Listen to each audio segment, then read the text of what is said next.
Salam, salam kemenangan. Saya Dewi Abraham menyapa saudara sekalian. Hari ini posisi saya ada di GPI Citra Harmoni Sidoarjo.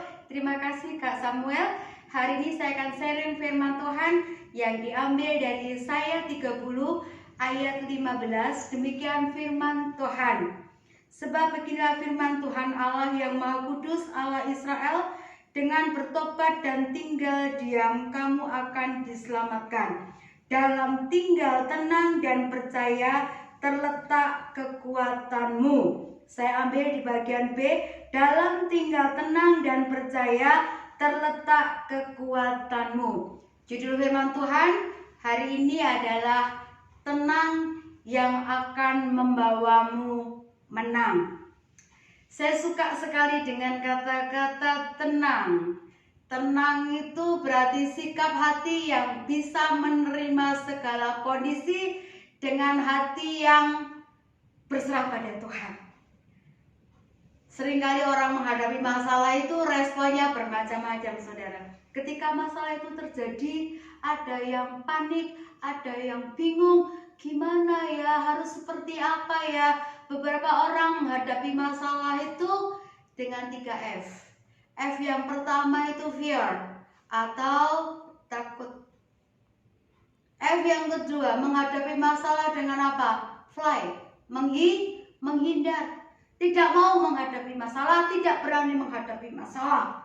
Tapi yang Tuhan mau, F yang ketiga, fight.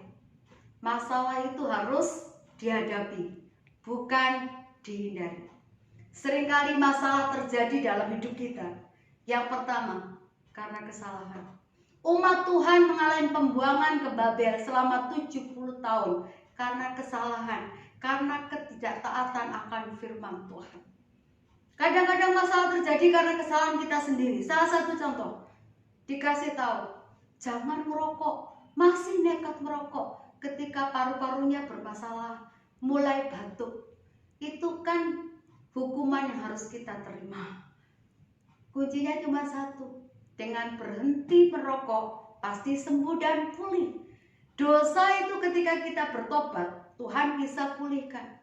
Tapi yang kedua, masalah terjadi karena memang proses yang Tuhan izinkan terjadi dalam hidup kita, agar kita menjadi pribadi yang dewasa dalam Tuhan. Ayub mengalami masalah karena proses Tuhan. Tapi yang luar biasa begini, kalau masalah terjadi karena proses Tuhan, indah pada waktunya. Sampai Ayub di akhir kisahnya katakan ini, dulu aku mengenal Tuhan hanya kata orang, tapi sekarang aku mengalami. Ternyata begini, masalah yang terjadi karena proses Tuhan membuat kita bisa mengenal Tuhan dengan benar. Hari ini sebagai orang percaya, bagaimana kita bisa menghadapi masalah dengan tenang. Yang pertama, dekatlah sama Tuhan. 1 Petrus 4 ayat 7 catat begini, kuasailah dirimu dan jadilah tenang supaya kamu bisa berdoa. Saudara, ketika masalah itu terjadi, banyaklah diam di bawah kaki Tuhan, banyaklah dekat dengan Tuhan. Keintiman dengan Tuhan akan menentukan reaksi kita ketika kita menghadapi masalah. Dekat dengan Tuhan di dalam doa, dekat dengan Tuhan dalam membaca firman Tuhan, mendengar firman Tuhan. Kalau kita sering mendengar firman Tuhan, maka ketika masalah itu terjadi, firman itu akan muncul untuk meneguhkan kita, untuk menolong kita. Orang yang dekat dengan Tuhan, hidupnya bisa melihat, bisa mendengar, dan bisa mengikuti instruksi yang Tuhan berikan di dalam hidupnya. Yesaya 50 ayat 4 catat begini, orang yang dekat dengan Tuhan bangun pagi-pagi, telinga rohaninya akan peka dengan kehendak Tuhan terjadi atas hidup kita. Hari ini perbanyak waktu untuk diam di bawah kaki Tuhan. Terus yang kedua, lawan masalah dengan kuasa firman Tuhan. Kalau kita banyak baca firman Tuhan, firman iman itu akan meneguhkan kita. Saya kasih contoh, ketika saya sakit, saya sodorkan firman Tuhan, Tuhan, aku percaya Engkau Yehova Rafa menyembuhkan aku. Saya sodorkan firman Tuhan, 1 Petrus 2 ayat 24, Darah Yesus menguduskan aku, biru Yesus menyembuhkan aku. Contoh yang lain, ketika saya mengalami yang namanya kesulitan ekonomi, saya tinggal sodorkan firman Tuhan dan saya belajar untuk percaya Tuhan.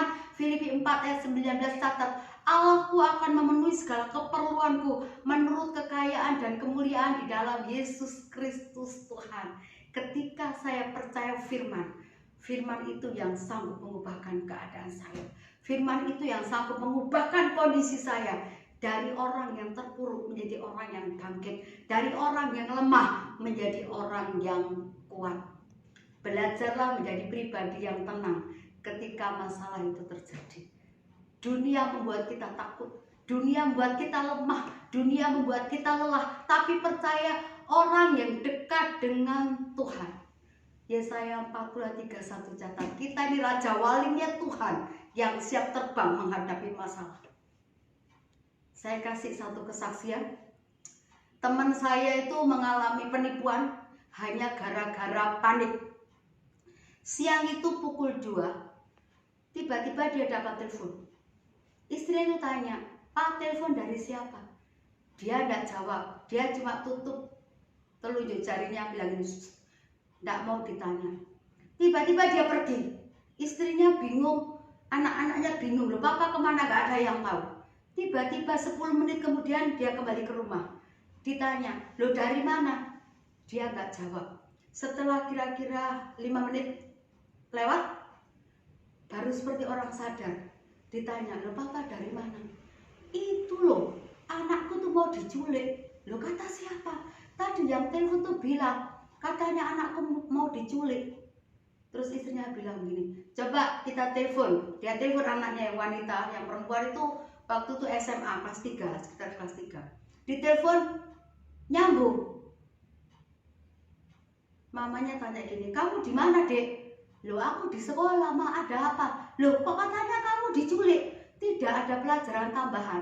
Terus ditunjukkan, nih papamu tadi ternyata tertipu. Dia udah store 6 juta kepada penipu. Katanya kamu diculik. Loh gimana?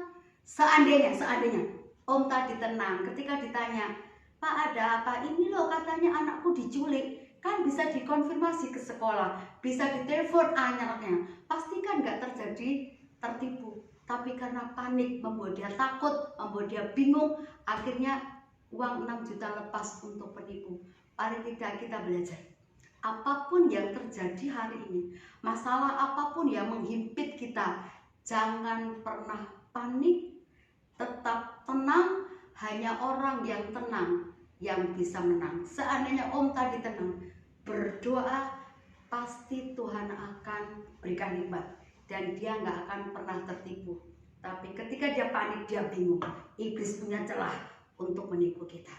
Jadi hari ini apa yang terjadi? Tetap kuat di dalam Tuhan dan jadilah tenang. Orang yang tenang akan menikmati kemenangan bersama dengan Tuhan.